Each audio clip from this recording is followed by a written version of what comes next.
Uncharted se dévoile enfin au cinéma, l'une des plus grandes franchises du jeu vidéo, mais est-il réellement à la hauteur de ces jeux vidéo? C'est ce qu'on va découvrir dans cette critique.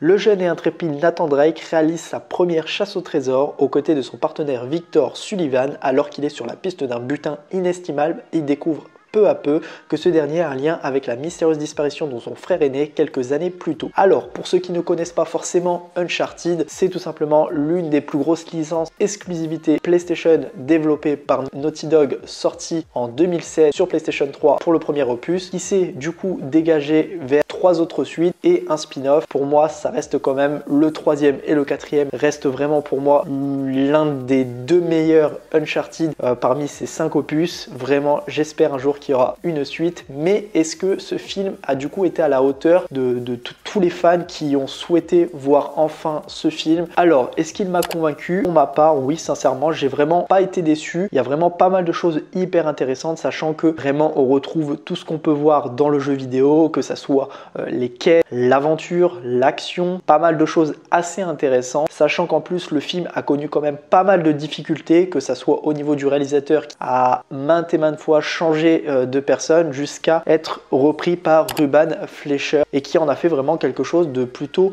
mémorable et vraiment à la hauteur du jeu vidéo. Pour moi, vraiment, c'est une très bonne réussite. Il y a quelques petites apartés que ça laisse à désirer, mais je vais vous énumérer tout ça là-dedans. Donc déjà, à commencer par le casting. Le casting, pour moi, il ne me dérange pas, malgré qu'au départ, j'ai été un petit peu sceptique par Tom Holland, parce que Tom Holland est quand même un personnage, était pas forcément à la hauteur au niveau du charisme de personnage de Nathan Drake, mais c'est vrai que dans le film, il est plus du côté de sa jeunesse, donc vraiment on peut faire abstraction là-dessus, donc on s'en fout vraiment de tout ce petit côté-là. Même Mark Wahlberg était vraiment quelqu'un que, quand j'avais fait mon trailer action, que j'étais un petit peu déçu par le personnage. On ne voit pas sa moustache, mais vraiment c'est les tout débuts, c'est même avant en fait le jeu vidéo, c'est leur première quête, leurs premières aventures, et vraiment pour moi ça va pas forcément déranger. Après, on a dû critiquer énormément sur le fait que les cascades étaient très mauvaises, que tout ce qui était effets visuels, effets spéciaux était très mal fait. Pour moi, pareil, pas de dérangement là-dessus. J'ai trouvé plutôt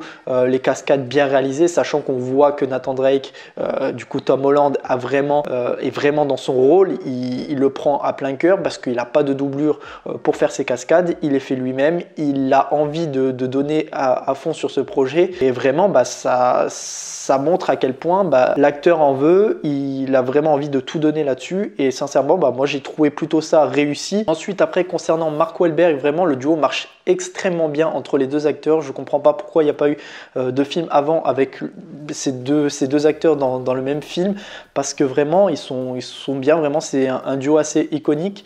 Par contre, il y a quelques petits trucs où j'étais un petit peu sceptique. C'était par rapport au fait que j'ai trouvé que du coup Mark Wahlberg, qui joue du coup Sully, était beaucoup plus important sur certaines scènes que Tom Holland.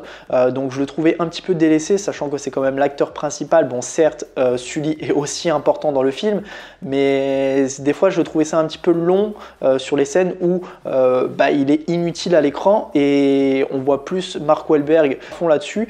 Et vraiment, ouais, c'était un petit peu décevant sur ce petit côté-là. C'était un petit peu dommage, mais bon, enfin bref, c'est pas non plus le côté le plus chiant du film. Ensuite, Antonio Banderas et Tati Gabriel, qui sont du coup deux acteurs qui jouent le rôle des méchants. Vraiment, ils le jouent à merveille. Vraiment, il le joue hyper bien, et c'est vraiment le choix casting là-dessus, il est plutôt agréable. C'est deux personnages assez charismatiques et qu'on peut souvent retrouver dans la trame des jeux vidéo. Souvent les méchants sont quand même assez charismatiques, et là vraiment on a ce bon côté de ces deux personnages, et vraiment ça donne envie de les voir à l'écran, et j'ai pas été déçu. Ensuite on a Chloé qui est exceptionnelle aussi, vraiment. Peut-être qu'on la voit pas beaucoup aussi. Je trouve qu'il y a certaines scènes aussi où on la voit pas, alors qu'elle est aussi importante dans les jeux vidéo. On la voit pas forcément au début. Après on la voit plutôt sur le côté où ils sont à Barcelone. Après on la revoit plus, on la revoit. Enfin c'est vraiment un méli-mélo là-dessus. Mais bon, en soi c'était pas non plus on pouvait pas non plus mettre tous les personnages à l'écran en même temps, sinon ça aurait été un peu fouillis et il fallait vraiment se concentrer sur Mark Wahlberg et Tom Holland. Après, j'ai bien aimé ce petit côté-là, c'est les phrases d'humour qu'on retrouve aussi dans le jeu vidéo, hein, les petites phrases où avant une cascade ou un problème, c'est les « oh merde » et tout machin. Enfin, il est vraiment dans le déni sur toutes ces petites phrases-là qui font sourire, même dans les phases de combat où il a toujours quelque chose, un mot rigolo à dire. Et ça, vraiment, ils ont gardé ce petit côté qui faisait plutôt sourire dans les jeux vidéo. Et ça, vraiment, c'est plutôt une très bonne note là-dessus. Et vraiment, je suis hyper content qu'ils ont laissé ce petit côté-là et ça rajoute quelque chose de un petit peu plus humoristique dans le film. On retrouve également les scènes mythiques, que ce soit les scènes d'énigmes qui, pour ma part, j'ai apprécié, mais parfois très très longues. En fait, j'ai trouvé qu'à certains moments, il y avait ces scènes-là qui sont censées pas forcément prendre une partie du film, mais vraiment, j'aurais limite préféré, parce que je vais en parler après sur ce côté-là, c'est que les scènes d'énigmes sont hyper longues, elles sont très très longues. Des fois j'avais l'impression de passer 15-20 minutes alors que le film il dure quand même 1h47, donc si vous prenez déjà 20 minutes, il vous reste déjà 1h20 de film. Entre la présentation, enfin le début et tout, c'est vrai que des fois ça peut paraître un petit peu long. J'aurais préféré qu'on coupe certaines scènes d'énigmes et qu'on laisse place à autre chose, sachant que là je vais vous parler du coup de la phase où vraiment faut pas être très très gourmand, c'est au niveau des scènes d'action. C'est vrai que là on retrouve un Nathan Drake un peu plus timide, peu de scènes avec des flingues, peu de scènes de combat. Bon, on laisse quand même les scènes vraiment très mythiques, hein, comme celle qui a pu être vraiment très dévoilée dans le trailer, même, c'est pas un spoil, mais elle est vraiment directement au tout début du film. On la retrouve après pour voir vraiment le contexte de cette scène. La scène de l'avion, qui est dans Uncharted 3, qui est vraiment exceptionnelle, que je trouve vraiment grandiose dans le film. Elle est tellement bien jouée, elle est tellement bien faite, les cascades sont vraiment très propres, mais voilà, j'aurais préféré avoir peut-être un peu plus de scènes d'action que le côté énigme, malgré qu'on a quand même une scène qui, pour ma part, est vraiment grandiose. C'est sur la fin, vraiment, la scène finale de combat qui est unique, hein, c'est même pas repris du jeu vidéo, elle est vraiment unique et sincèrement, j'ai vraiment été captivé par ce côté-là. Elle est vraiment magnifique et l'idée était plutôt bonne de trouver vraiment ce petit concept-là pour clôturer le film, entre autres, mais moi j'ai bien apprécié en tout cas. En parlant du coup de scènes magnifiques, on peut aussi parler du voyage qui vous emporte. Nathan Drake, c'est un aventurier, il aime l'aventure, il aime les paysages, il aime la beauté, les décors et partir à l'autre bout du monde. Et ça vous transporte aussi également là-dedans, parce que vous allez vraiment voyager, vivre un véritable périple à travers ce film.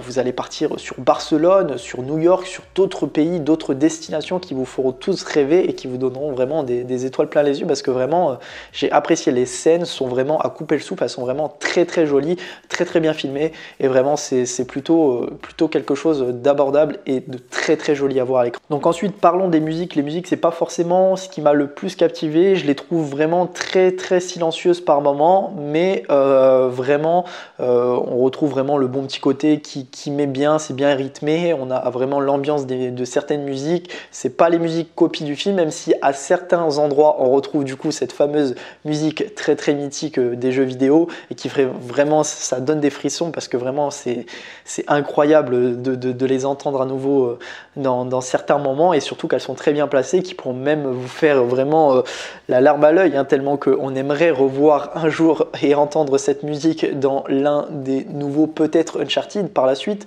Mais c'est vrai que vraiment c'était un petit moment plutôt intéressant dans certains passages. Ensuite, vraiment voilà, pour clôturer ma critique, vraiment c'est très très bien adapté de la franchise de Naughty Dog. On retrouve vraiment tout ce qu'on peut apprécier, que ce soit vraiment certains combats, les musiques, l'ambiance, l'aventure. Même si vous êtes fan ou non fan du jeu vidéo, vous passerez vraiment un très très bon moment. En tout cas, moi j'ai passé un très bon moment en regardant ce film. Et voilà, je donne ma note de 8 sur 10 pour le film. Voilà, parce que là, il y a certains passages où, voilà, comme je vous ai dit, où je vous ai énuméré, j'étais un petit peu déçu. Mais voilà, c'est pas, dans l'ensemble, ça reste un très très bon film et vous passerez en tout cas un très bon moment. Dites-moi vous dans les commentaires si vous avez vu le film, si vous l'avez apprécié, dites-moi votre note, dites-moi votre ressenti et si vous n'avez pas aimé, pourquoi vous ne l'avez pas aimé. N'hésitez pas à vous abonner, à partager la vidéo, à la commenter. On se retrouve très prochainement pour une toute nouvelle vidéo. Allez, salut tout le monde, peace!